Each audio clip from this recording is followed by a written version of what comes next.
Howdy y'all, Fast Forward 289. Welcome back. Tonight we're going to be working on my 1968 Ford Fairlane, and we're going to be installing a power front disc brake conversion kit on this car. Something I've been looking forward to for a very long time. I was finally able to order it and get it to me. So let's take a look at the parts we got, and we'll get into where to begin. SMP stands for Master Power Brakes Company. They're in North Carolina. I ordered the whole kit from them. It comes with everything. We're gonna start. I'll start with the brake booster and show you that. All right, so this is the brake booster in a master cylinder combination here. It comes pre-assembled, and surprisingly, it actually comes painted. I figured I'd have to paint the bracketry and the brake booster part, but actually, it came painted already. And here's what that looks like. But it comes with the vacuum hose, fittings that you need to plug off your caps, the syringe, and the fitting for the intake. This would be the proportion valve, the bolts to bolt up with, all kinds of different adapters you may need to hook to your brake lines to make it work. The new wheel bearings, inner and outer, all the hardware to mount up the adapter plates for the caliper itself. There's also new seals in here for the rotors, dust caps, and nuts and everything to install it with. It's a very nice kit, what I could tell so far. Of course, we got our new brake lines. Here we got the brake pads. And this bolts where the backing plate will go. And this is where your caliper bolts in right here. So, and these are actually aluminum. I thought they would be steel, but they're actually aluminum. They're very light. It's pretty cool. So I like that. It's got a nice finish on it too. The caliper itself, and let me tell you, this thing is a hunk of steel here. I'm telling you, it's got some weight to it. It's a big caliper. It's a 4-piston caliper, so it's got plenty of stopping power. And take a look at that. Thing is beautiful. Only thing is I'm gonna see how it looks on the car once the wheel's up there and all. But if this seems a little bit too shiny, because you got the disc up there, you know, it's always shiny, and you can see it through the wheel. If this is too shiny, I might, you know, come back, take this back off, and hit it with a coat of like black paint or something, just kind of give it a different look. But regardless, the thing looks good. I mean, it looks really good, and nice big 4 pistons in there. I like it. And our last and final things are the rotors, and they look really good. You know, they're pretty nice and thick. Got the vents in there. They look good. Solid hub. They already have the bearing races installed, which is nice. And there's the back side. So it's very nice. Very nice setup. And they look very good. It's going to be a nice touch to this car. This is done. First thing we need to do is unplug the brake light switch. Then we need to pull this pin. Then the plastic washer. And then this whole thing here should just, and you really don't have to unhook the brake pedal switch. You can leave it hooked up, but I just unhook it to make it easier. Then that should just slide right on off. Now, may have to listen to the master cylinder first. It may not slide, might not have enough give to actually pivot off of there, but that's fine. Now we can get that off. Once the master cylinder is loose, it'll come right on off. All right, so we're gonna go ahead and remove the brake lines. You're best to use a brake line wrench like this because of the way it's made to fit. The line can slip through here and then it'll grab mostly around the nut instead of just grabbing like 2 sides. And then you don't round it as easily. Sometimes brake line nuts can get tight. You don't want to round them. So this right here will help keep it from rounding off. I'm gonna go right here, this front one. We're gonna break it loose. And be mindful of that. Sometimes, I don't know if you can see it, sometimes the line will twist with the nut. If that happens, work it back and forth like I just did, it'll break loose. And if not, get some penetrating oil and spray up in there where the line and nut meet, and then work it until it breaks loose. And then you don't twist your line in two. And once you break it loose, you can use a regular wrench to screw it on out. Now we're going to pull the 2 bolts out of the firewall to hold this to the firewall, and this whole thing will come out.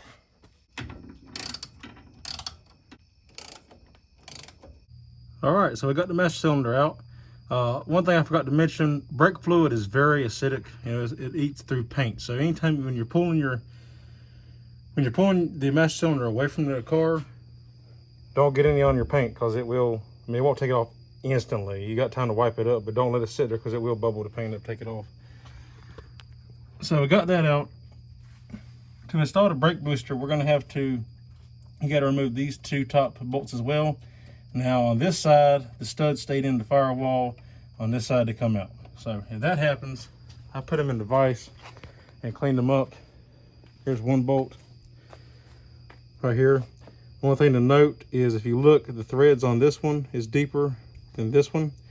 If this happens to you, this is the side that goes into the firewall, so it goes into the car like that. You should be aware of that, because you put this side in, then you won't have as much threads to bite your metal. So just that goes in the firewall, this goes on the master cylinder or brake booster bracket side. Let's keep that in mind. So I got the bolts cleaned up. I just put 2 jam nuts on here so I can screw this into the firewall, tighten it down so hopefully it don't come loose again. I'm gonna put that back in the car right now, and then we can move on to the next step. Alrighty, so I got the 2 studs put back in the firewall. We're good to go there. Now we're going to take these bolts out so I can pull the master cylinder off of here to kind of free up some extra weight and make this easier to deal with. Pop these 2 nuts loose.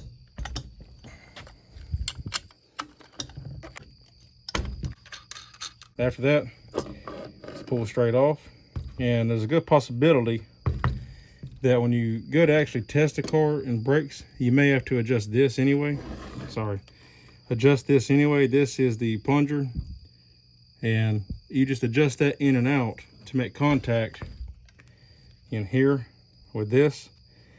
So if you're driving the car and the pedal's like too low, like it feels like it's not grabbing fast enough, it's probably because there's slack in here and needs to be tightened up. But I'm not going to touch any of that until after I put it in the car and test it. If it needs to be adjusted, I'll adjust it accordingly. Now on this brake booster, they ship you this little plate. It's a metal plate with this rubber grommet to seal it to the firewall. The one thing they don't do, I'm not exactly sure why, they just don't go ahead and do it for you, but these little ears here, you got to bend down so it'll like stay in place. All right, so I got that taken care of. My best advice to you is to bend them evenly, like together. Don't do one at a time, because it'll pull it one way or the other. Bend them together around, and then it'll go a whole lot smoother. Let's see. You want something like that when it's done. All right, let's get it put in the car. Well, this is what it looks like with the booster installed. I just installed it really quick to check my pedal height, because even though I asked them, did I need to change the brake pedal? Because I know in Mustangs, they say change the brake pedal when you put power brakes. I didn't know if this would be the same kind of thing, if I need to put a power brake pedal in here or not. I asked Master Power Brakes, they said they have never heard of anybody changing it, that it should be fine. So I wanted to double check. I bolted it up to the firewall, flat and clean, with two nuts, not all 4, but it's tight up against the firewall. So I tightened it down with 2 nuts, went inside, checked my brake pedal, was good, I'm happy with it. And I just want to show y'all what it looks like. I'm about to pull it back out so I can get in here. I gotta have room to get in here. The proportionate valve's down in here. So I'm gonna pull this back out so I can get down here to my proportionate valve to unhook it to install the new one. Really quickly, before I pull the booster out, I want to show you the brake pedal height. That is about perfect, because I can lift my foot off and hit the brake. I don't have to pick my foot up off the floor. Before, I used to have to like take my foot completely off to hit it just like that, because it was up so high. Because of manual brakes, they give you a higher pedal to give more room for stopping. Where before, I could like literally fit my whole foot under just by doing this. Be resting my foot on the gas pedal, and I could just do this and pretty much put my entire foot underneath the brake pedal. Now I can't do that. Now the brake pedal is hitting about half of the thickness of my foot, so which is good. Alrighty, so really quick, I'm just gonna kind of briefly go over this before I pull it out so you can see where the lines are going, then I'll explain it when I pull it out. Really quickly, this is the top, that's the bottom obviously.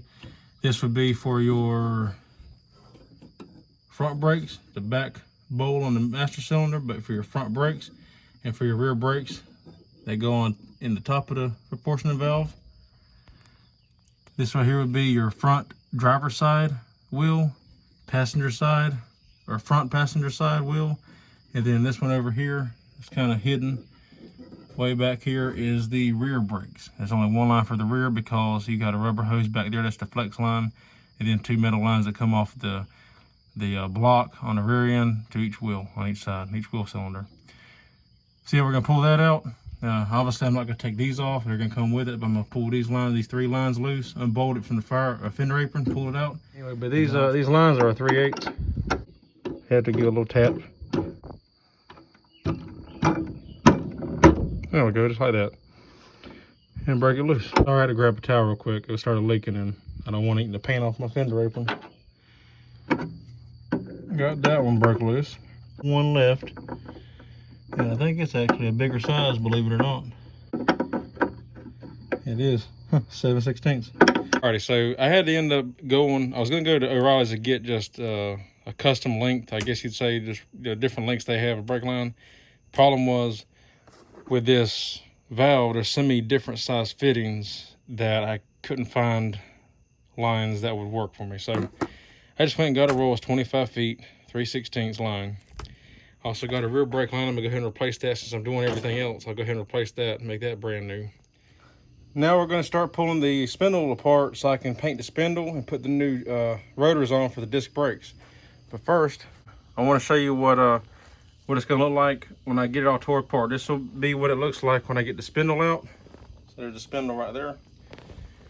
That's what it's gonna look like. I took mine out so I could paint mine and clean it up before I put the disc brakes on. If yours is already good to go and painted and clean, or you just don't care to paint it, you don't need to take it off. You don't have to take it off to do this process. I just take mine off so I can clean it and paint it. But so the first thing to do is we want to pull this dust shield here off. I got this special tool made to grab it like this and pull it off in here, like that. If you don't have one, get one. It makes it easy, but you can also use a punch and a hammer and pry it, and a screwdriver and get behind it and pry it out, but this makes it a lot easier. I'll set that off to the side. Carter pin right here, you got to pull out.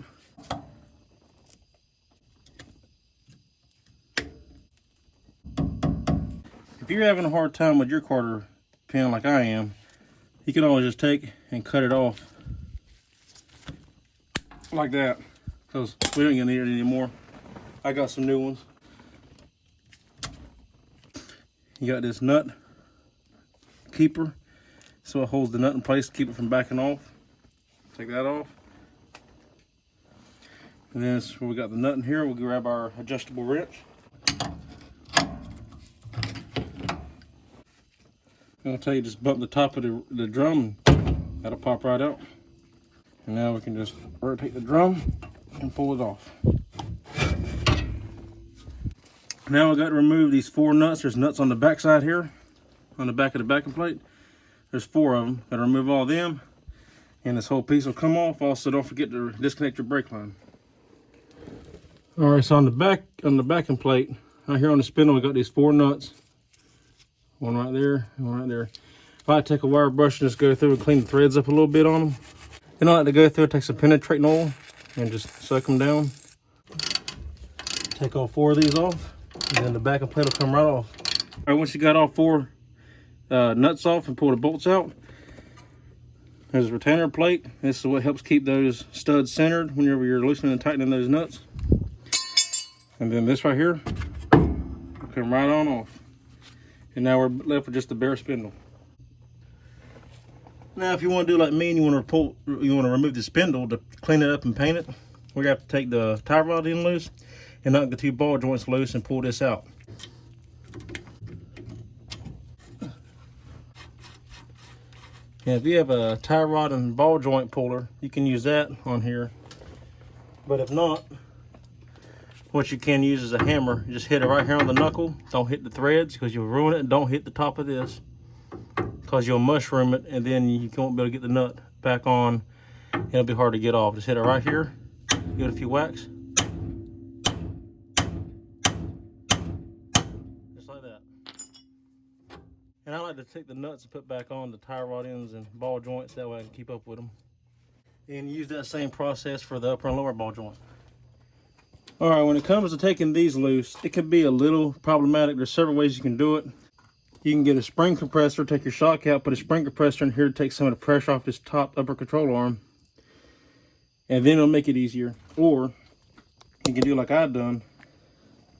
I grab a very big pry bar and I stick it underneath the upper control arm in here like that, and then I can pick up on it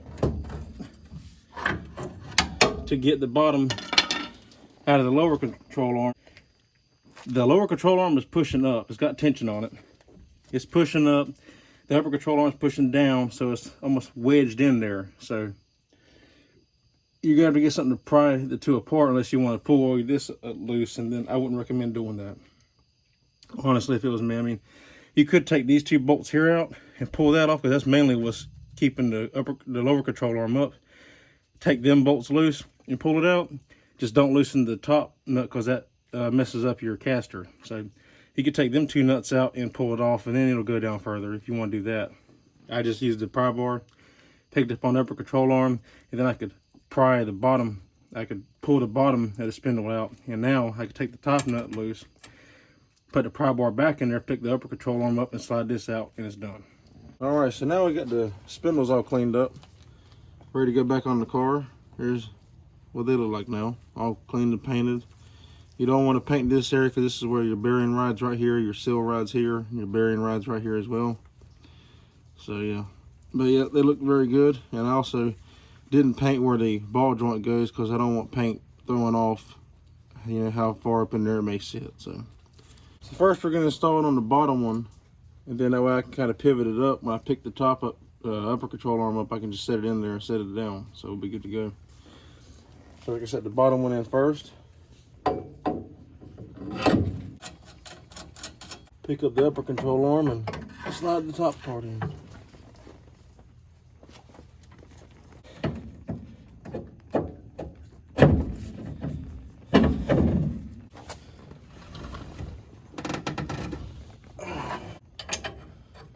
And we're tightening these down. These are a wedge fit, ball joint is, so there's a tapered fit. When you're tightening these down, you want it to be, you know, snug. You don't have to like impact it on there or breaker bar it. Just tighten it down with your long wrench and snug it up really good. And like I say, if you get to a spot like right here where the hole don't line up, or there's pieces in the way and there's no slot for the hole line up, just tighten it. Do not back off to line the hole up. Always tighten to line the hole up. Good and snug. We'll do the same thing for the top part right here. So now we're ready to install our bracketry to mount the caliper up on. If you look in the instruction book, it says to put, this is the driver's side, the bolt holes for the caliper are going to go toward inside the car. And then the flat part, if you notice there's a flat portion here, and then it's kind of bumped up here. The flat part goes at the bottom of the spindle where it's notched out like this. And then where it bumps up right there goes at the top. So it's sitting here exactly like that. And I give you the bolts for it, brand new hardware, grade 8 bolts. So good stuff.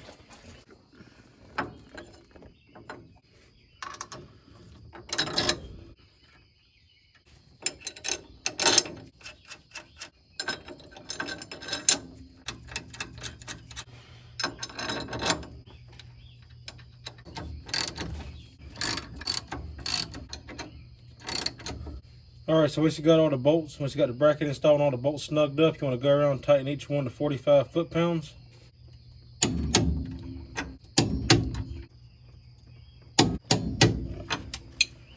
All right, now we're ready to prep the rotor to be installed onto the spindle. We have to install our new bearings right here. We got to pack these with grease and install them. You have two of them, inner and outer. Also have a seal we have to install on the back side. It'll go right here. And we need to clean the rotor surface, but I'll show you, we'll do that after it's installed on the spindle. So there's two ways you can pack your bearings. It's up to you. You can go to the store and buy you one of these bearing packers, which I picked up relatively cheap, and it actually works very well. Makes it quick and easy and not quite as messy. Make sure you don't get dirt in your grease. You don't want to have dirt in your grease, because then that would be bad. Don't get dirt in these or anything. That'll cause problems in the future. So like to grease this one, if you never used a bearing packer before, you just take it, set it in here, like so. And you take this and screw on top of it.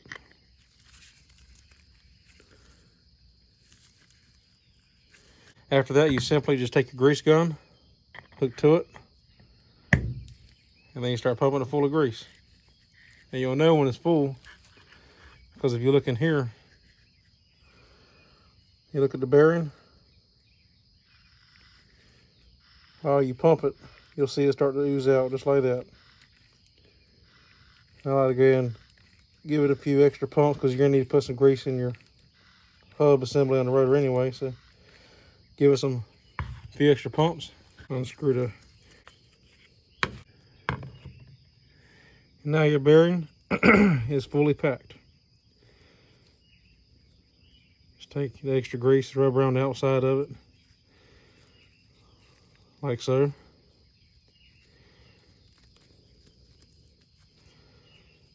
And then set it to the side, but do not set it on the table or a dirty surface. That's why I got this plastic here. I set it on it, it's clean.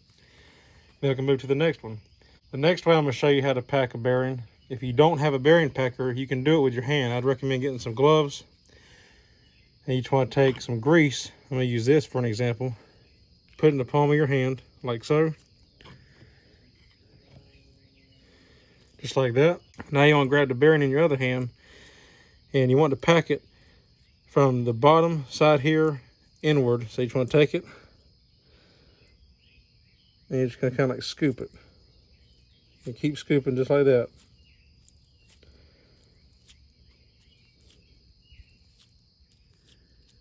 And you keep scooping until you see the grease start to come up to the top here.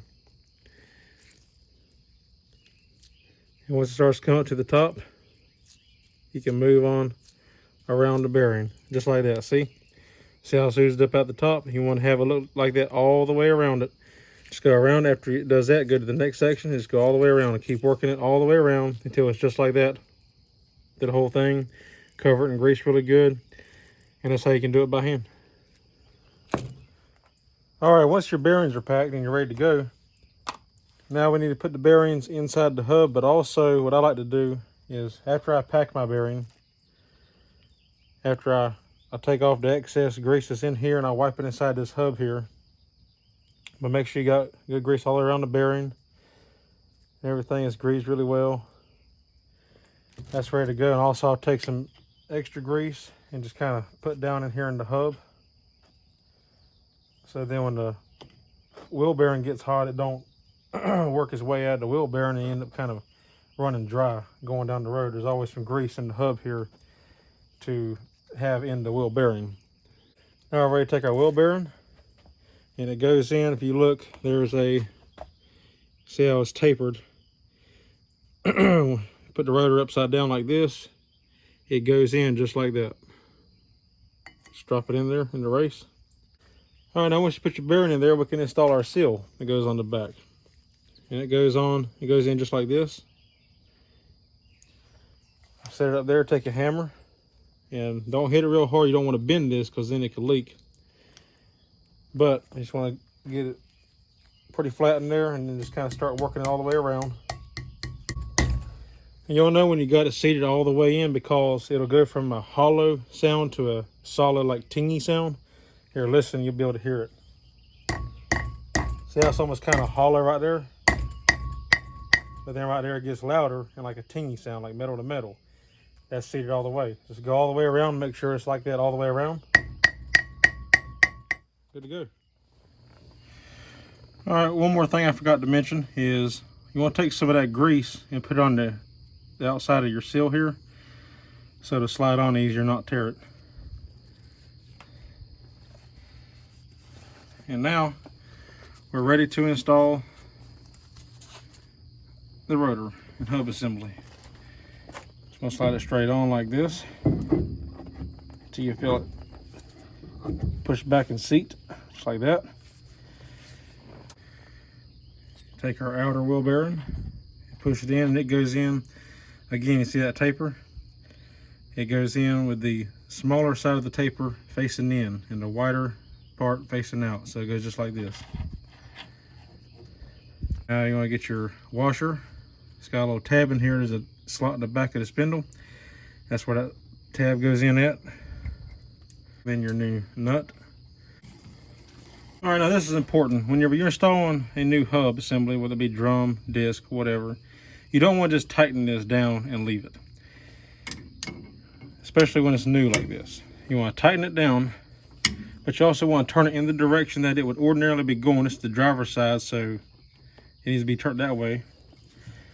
You turn it, and this helps seat the new bearings and all in their races and everything, so they don't prematurely wear, and they also don't get loose. If you just tighten it down, there's a possibility it could get loose as you're driving it. You don't want that. So just turn it,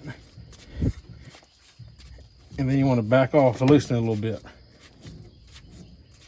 and then tighten it, and keep turning it, and then loosen it, and then tighten it. You want to do that, you know, a couple times, 2, 3, 4 times. Now, the last time when you loosen it and you go to tighten it, you want to just snug it. You don't want to kill it, but then give it just a little like that, just because you don't want it super tight, because then it could have extra wear on the bearing. Then you have this retainer that slides over the nut. There's a hole in here for a cotter pin. You need to line these slots up to where the pin will go through these slots. Because depending on how you put it in there, the pin might be right above the hole, so you have to take this back off, put it on the nut, and turn it till it lines up. And then you're ready to install the pin. And if it won't line up, no matter which way you turn it, you may have to tighten the nut just a little bit. Always tighten it, don't loosen it. Just tighten it just a little bit to get it to where it'll line up. Once you got that in, now it's time to install the dust cover. And this can be, especially with it being new, it could be a little bit of a pain to get on there. You just want to take your time and work it on there, get it started. And once you get it started, you can take like a punch and put on this lip here and kind of just hammer it all the way around until it's evenly flat. Okay, so the next step, once you got the dust cover and all on, and you're this far along, you want to spray the rotor down with some kind of like an acetone, like a carburetor cleaner, alcohol, brake parts cleaner, you know, whatever, lacquer thinner, whatever you got. You want to clean it because the factory puts like an oil coating on these before they ship them, so then they don't rust while they're in storage and shipping and all that and whatnot. I like to use carburetor cleaner, or in this case brake parts cleaner, same thing, and I just spray it down really good, and you can see like the dirt running off of it too, the oil. I mean, each one take a rag and wipe it down, paper towel, wipe it down really good, and you see that you want to get all that off till it's clean. And don't forget to do the back side as well. All right, so now we're ready to install the caliper, and this is the caliper here in my kit. It's a really nice caliper, 4-piston. This is probably the most, I guess, technical or difficult part of this, because in the instructions they tell you, and you have, what makes it difficult is you have to shim these. And it tells you that in the instructions. It comes with these different size shims. You got 15,000 shims, 30,000 shims, and 10,000 shims. Don't pay attention to these numbers. It's just the last two right there.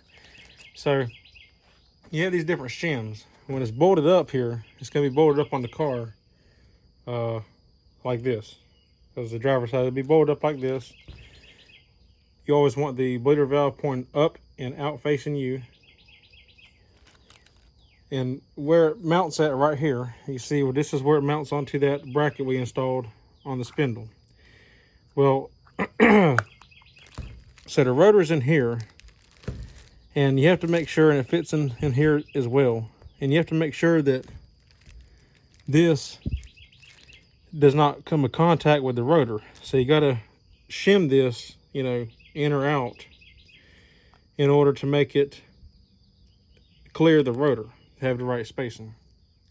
So it's a little, you know, takes a little bit of finesse. You're gonna need a dial caliper, that way you can measure it within thousandths of an inch. And they say you want it within 5,000ths of an inch, whatever. You measure the top, like say you measure one side of the caliper, in here. Let's say you measure from inside here to the rotor, and then you measure this side inside to the rotor, and you want it to be within 5 thousandths of being the same of both sides. You know, there's probably a little bit more give and take there. You could probably get away with like 10 thousandths if you had to, push come to shove, because they don't give you a big variety of shims here. You only got 30, 15, and 10, and depending on where it is, you know, you might not have the exact right number. But that's what I'm saying. They say 5, so you want to stick with that 5. But if you're a little bit more than 5, it'll be all right. You're fine. You know, it don't have to be exactly 100% perfect, but you want it as close as possible.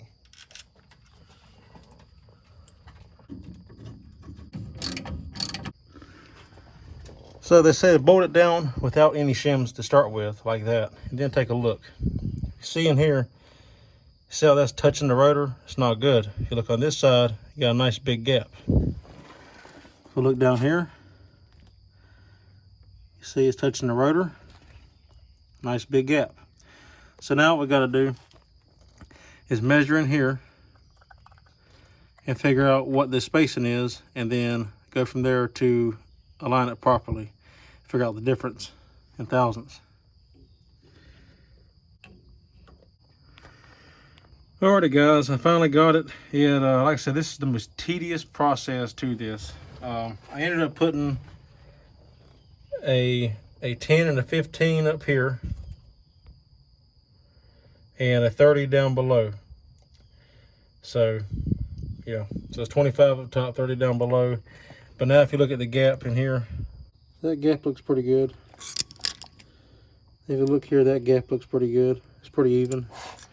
Then down here, it's pretty good there, and pretty good there. It's really tight. What I've noticed, if you watch this, these rotors, and I noticed on the other side too, the other side's actually worse, but these rotors are slightly warped. I don't know why. They're brand new. I may end up taking them off and having them turned to true them, but they are clear and they're not rubbing, they're not scrubbing. So I'm gonna see how it works. If it becomes too much of a problem, I may come in here and take the caliper back off and like come in here and grind some of that material away. There is room to grind it. It's just not ideal, obviously, but I may go in there and grind some of that down to create some more clearance. But it is clearing on both sides. See, as you turn it, you see it clears. If you watch that gap, you can see how it gets tighter and then it opens back up. You can tell the rotor's warped. See, it gets bigger there by quite a few thousandths, then it gets tighter there. So, but it clears top and bottom. I'm gonna leave it alone and see how it works. So if I have any more problems, I'll adjust it, you know, as I need to. One thing that I definitely do like is how these brake pads install. They just simply slide right in here like this. Alright, we got the caliper installed, brake pads installed. Last thing to do as far as caliper goes is torque these 2 bolts right here down to 60 foot-pounds. Alright, so now we got to install the brake line on the caliper. Pull the plug out. Put that on just like that. Alright, once you get down to the copper washer, you don't want to over tighten this super tight, but it does need to be very good and snug so you can crush that copper washer so it'll seal. And there we go. That's good to go. Now ordinarily you would take your brake line and it would go around like this and into this slot in here with a clip that holds it, and then your brake line will screw into it. I don't have a brake line. I have to redo mine. Someone put they bent their own brake line to put in here, and instead of having the line come down, bend up here underneath the control arm, and then bend back and come through this way, they had it come straight down and bend in this way. So yeah, therefore it was wrong. So now I got to make my own. Not a big deal, but I just haven't done it yet. But ordinarily that's how it would go. It would just go in there just like that. Here, I'll give you a real quick, show you real quick what I was talking about. So that comes, this is the passenger side. It comes in from the back side with this facing toward the front of the car. And then this line comes in and screws right in. You got that clip that holds it in, it just pushes in, and that's it. And this side's done, good to go. All right, so just a quick update. Got the disc brakes installed, calipers and everything, looks good. I just finished up installing this proportional valve. It's been a little,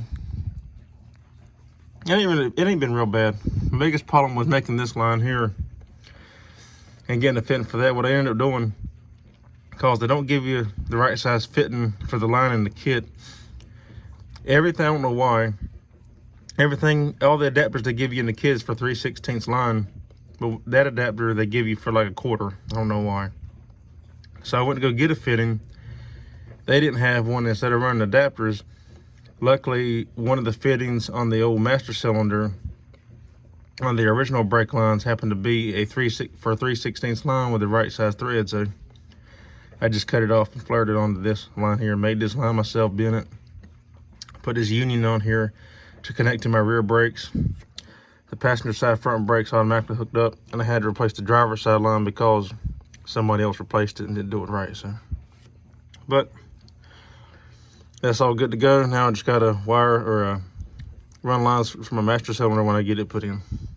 All right, so I just now bench blade the master cylinder to get it prepared to go in the car after I installed a brake booster. Whenever you're bench bleeding, when you're first bleeding, you'll see bubbles come up out of the hole down there, that first hole. You want to keep pushing until it looks like that, where it's like a string coming out of it. And the piston's hard to push. There should be no bubbles. It should be just like that. Once it's fully bled, that's how it should look. To bench bleed it, I put a towel in there because I clear coated this to give it that cast iron look, natural. So I didn't want to scratch that off. But you want to get something that you can push the piston in with. I use this old screwdriver. Just push it in the hole, and you just push on it. You'll see, like, it doesn't move hardly any at all. And that's the way it should be. Then you can finish topping it off.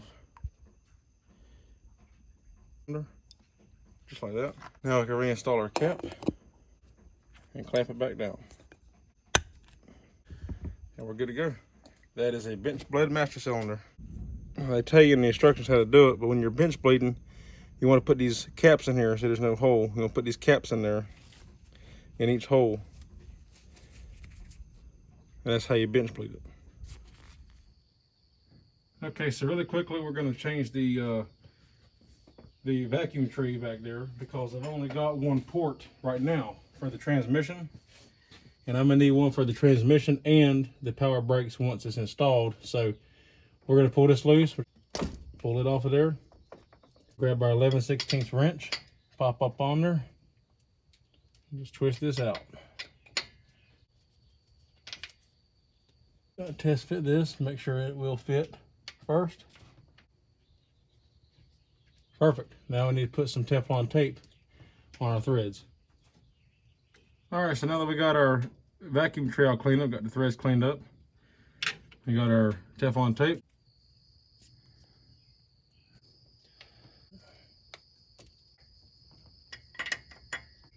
And it's important, you don't want to kill it.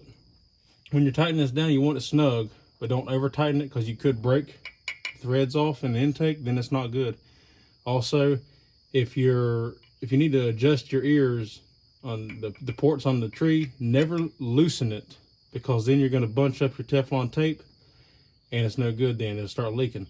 So always either tighten it or if you have to, pull it back out, and start over if you went too far. That's why it's better to go slow as you get closer and closer. Like I know I want my vacuum tree for the transmission on this side because I can plug my power brake booster in right there. So it's better to go slower as you're coming up to figure out where you want it because you don't want to loosen it to adjust it. All right, we got the booster and master cylinder installed, the brake pedals hooked up, everything looks good. Now I just got to run my brake lines from the proportional valve to the master cylinder. I made this little template here out of welding rod to give me a rough estimate of what to go by to make my brake lines.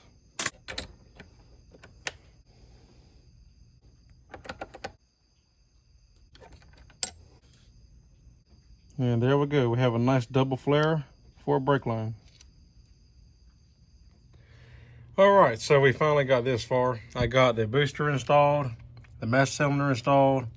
I made these brake lines here, hooked them to the proportioning valve, ran them over into the master cylinder. I think it turned out pretty good for being handmade. Got that installed. Went to go install the rear brake hose on the car last night. And the garage got a little flooded last night. We had a thunderstorm, but as you can see the end of it, I had to cut off because there was just no getting that fitting out. As you can see, that's what the alignment's like on the rear brake hose. Yeah, that wasn't coming out. And I just decided to cut it, and I went and made my own brake line. I just took a roller brake line, rolled it out, and I copied it from the original. This is the original line here. And I just took it and hand bent it and copied it to match the original. I think it turned out pretty good. It's not 100% exact like the original, but it's pretty close. Took me probably about an hour to get it just right. So I'm gonna install that, and then we'll be good to go. And go through and we can bleed the brakes, and we'll be set. Alrighty guys, we got it finished up. It's looking good. I went and test drove it. It works good. Everything seals, nothing leaks. It looks good. And here's what it looks like with the wheels on. Looks good. You can see the disc up in there looking pretty. I could have put a much larger discs, but the reason why I went with this size is, for one, that's their, I guess, stock replacement, I guess. But also, if for whatever reason I ever wanted to take these wheels off the car to run a different look or whatever, these should be able to run the original 68 style steel wheel if I ever just wanted to throw them on there for the hell of it or whatever. So that's another reason I went with these. Because it says, the website says these work with 15-inch and larger wheels and most 14-inch wheels. So, but yeah, looks good either way. Alrighty guys, well, it turned out, I really like it. It turned out really nice. It stops good. It was funny because when I went and first drove the car, like at first I'm conscious of it, right? So I'm easy on the brake pedal. But then as I got more comfortable driving, it's like I wanted to go, you know, hitting it like manual brakes again, because it just got comfortable and that's what I'm used to in the car. So take a little getting used to, but it stops really good, easy. I like that it's not a super sensitive pedal, but it's not hard anymore. You just put your foot down on it, it stops real nice, like it's supposed to. So yeah, it looks good. The only gripe I really have with their setup is, for one, if you look, and it's just my preference, not a big deal, obviously, because if it was a big deal, I wouldn't have bought them. I don't like how the calipers are in front of the rotor, if you know what I mean, instead of being like back at an angle. I like that look a little bit better, but a small detail. It's not, you know, nothing major. They work good, you know, it stops really good. But that's just one little thing that I wish they had developed a bracket to go more like the stock look, you know. I like that better, but not a big deal. Also, their fittings, they give you this box of fittings in here, and I ended up using all of them that they give me, and then some. I had to go get a couple fittings of my own to finish out the brake line work. They don't give you quite enough. I don't know why. I mean, they give you a pretty good assortment, so it wasn't a real big deal. I had most of the ones I needed, but I had to go get, I think, 2 or 3 more. And part of that, in their defense, part of that was because I replaced that long brake line, and so I had to get 2 new fittings for that. But even with the proportioning valve set up and run the lines to the master cylinder, they don't give you quite enough to run the lines from the proportioning valve to the master cylinder and everything, and the configuration that you need. So I had to go get a couple. But other than that, I really like their kit. It went on super easy. As soon as I got everything tore apart, cleaned up, it went together super easy. The brackets bolted right up. The only other gripe is, like I stated earlier in the video, that the caliper, you have to shim them. Not a big deal, but they don't give you enough shims, I feel like. They do 10, 15, and 30. I think they should have done 10, 25, and 30, you know, but whatever. So, or 10, 15, and 25. They should have done 10, 15, 25, something like that. They should have given you more spacers, more shims, because sometimes, you know, you need a little bit little bit extra play, and you have a 5 to like 10 thousandths range of anyway of variation. But other than that, turned out really well. I like it, and I'm pleased with it. And it's even more of a pleasure to drive now than it was before, because now you don't have to sit there and stomp the hell out of the brake pedal to stomp it. So it'll be very nice. But anyway, as always, I hope this video was helpful or entertaining or whatever the case may be. I hope it helped you or you just enjoyed watching it. If you enjoyed the video, give it a thumbs up. I'd appreciate it. It'd help me out. And leave a comment down below of what you think, how it turned out, if you've done this setup on your car and how it turned out. And also subscribe if you're not already subscribed. I'd appreciate it. And yep, one more thing checked off the list that I've been wanting to do to this car. So on to the next thing. As always, thank y'all for watching. Take care.